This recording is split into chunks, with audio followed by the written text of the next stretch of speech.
If you've been disappointed with Ontario Premier Doug Ford over the last few months, especially considering how he may have hindered the Conservative Party in the federal election, then you might be as surprised as I was with his recent string of comments where he bashed the Liberals, the catch and release system, called for Canada to adopt a castle law, and said that the nation was becoming a lawless society.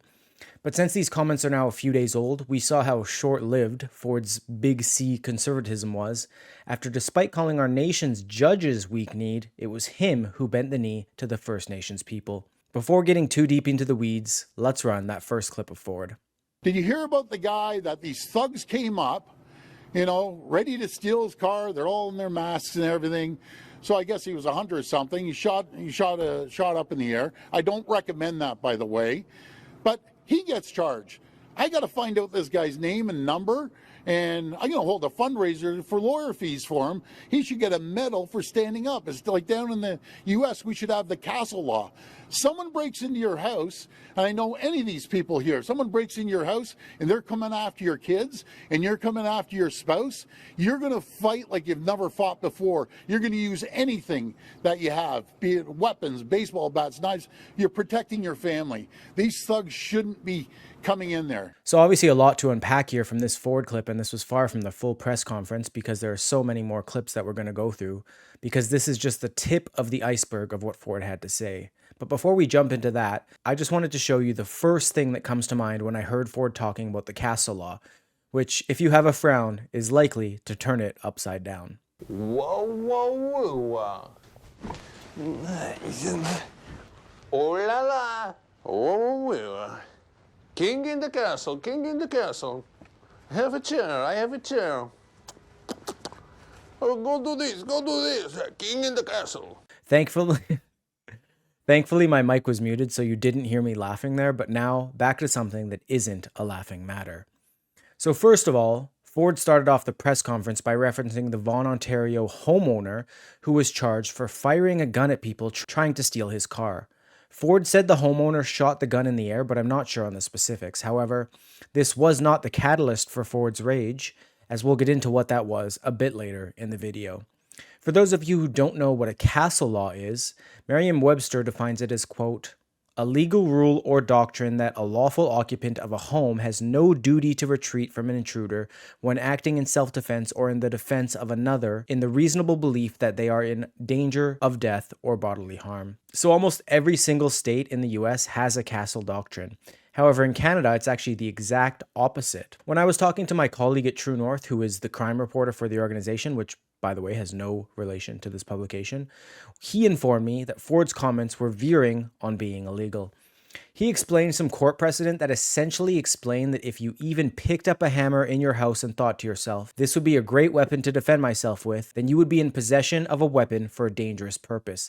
Therefore, you're not even allowed to think of defending yourself in Canada, let alone actually doing it. Can you believe this? I mean, it's absolute insanity, especially with the rampant crime we've seen across the country. So Ford listing those weapons might have resulted in his lawyers calling him and telling him to watch what he says. Now, you might be asking yourself why this is a Doug Ford unlike we may have ever seen, but there's an obvious reason for that. Some very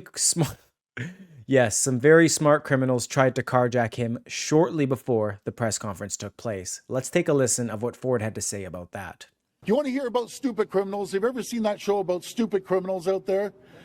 So 4 thugs come racing down my street, masks on, ready to take the car out of the driveway. Surprise, surprise, at 12:30, the 2 police cars are there. The chase is on. So they chase him. One guy runs out, takes off. They capture him, and they catch these other guys. But just imagine all the unfortunate people that don't have security there at their house with masks on, and they had all the tools ready to break in and everything, and guess what's going to happen? They're going to be back out. Why don't you guys come over for a barbecue tonight? I'll take care of you better than the police, and thank God the police got you, and I never did. At least Ford realized that not many other Canadians have armed police protection on their driveways. In fact, drop a comment if you happen to have 24/7 police surveillance. Unless Mark Carney's watching for some reason, I doubt any of you will comment that. Ford also went off on Canada's catch and release bail system, which essentially holds no criminals to account and lets them run free. Meaning we aren't getting more criminals per se, just that these same criminals are committing crimes over and over again without facing imprisonment. He didn't mince words on Canada's bail system. In fact, Ford joked that the 4 criminals were probably already out on bail. He did say that he was going to be all over Carney and the feds for bail reform, but we've seen that lead nowhere in the past. That's right, we saw all of Canada's provincial and territorial premiers write to the feds last year after a BC woman was murdered by someone out on bail. However, the federal government just shifted the blame back to the provinces, saying, look, not our problem. So Bill C5 and C75 essentially force judges to provide bail on the least onerous conditions possible.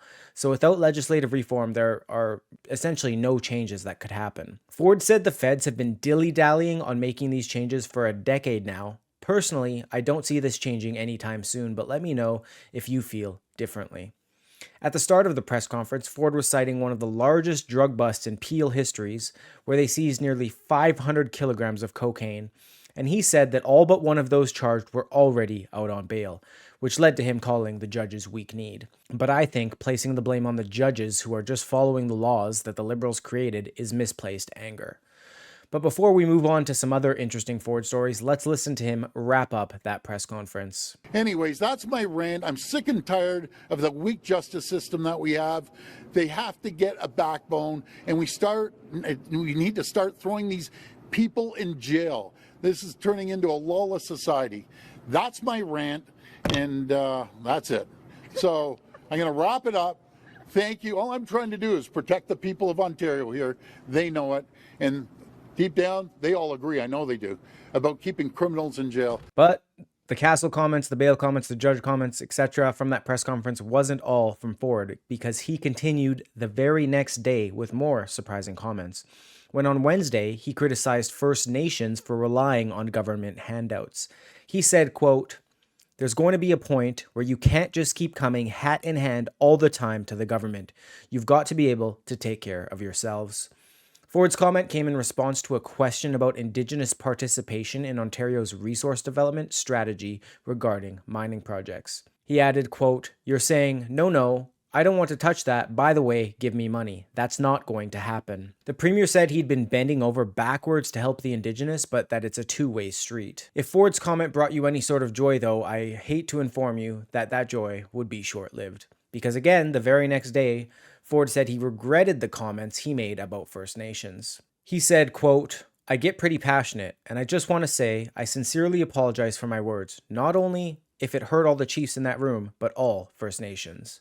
Maybe his emotions were still out of whack from almost having his car stolen. Imagine how the rest of us feel, Ford. His comments were condemned by various Indigenous leaders across the country, with some even calling them racist, but some of the same leaders said they accepted this apology. Well, let me know what you think about the recent developments we've seen with Ford, and if he'll actually end up being a Conservative Premier in the end, more so than just on paper. Will he end up being a wild card? Can he have any influence on the Liberal government, or will crime only continue to get worse in Canada?